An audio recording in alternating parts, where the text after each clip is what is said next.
Duha nga golds, usa nga silver nga upat nga bronze medals ang nadag-an han mga batan-on nga partisipantes ti kang Eastern Samar didtohan ginbuhat nga World Skills Philippines Eastern Visayas 2026 Regional Skills Olympics niyan han nakalabay nga semana didto syudad han Tacloban.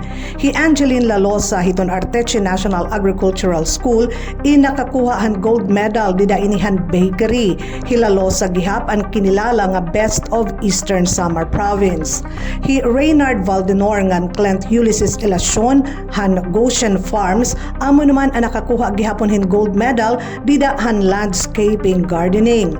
Silver medal naman ang dara ni Lorna Liad han Arteche National Agricultural School ha cooking.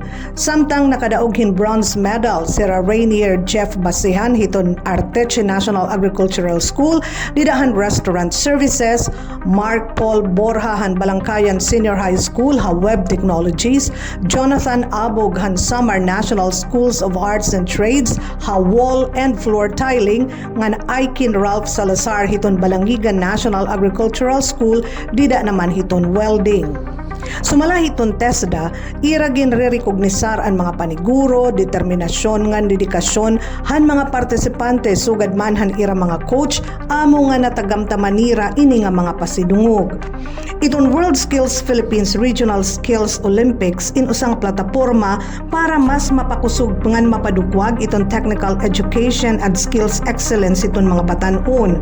Diri la ini kompetisyon kundi pagpapakita iton kaimportante iton innovation, competencies ngan professionalism para magamit pag-uswag iton ekonomiya. Pinaagi hini naaaghat gihapon iton mga batan-on nga maniguro para mas maging makusog iton ira mga abilidad para pwede hira makipagdudrungan hiton iba nga mga magtatrabaho tika nga iba-iba nga mga nasud.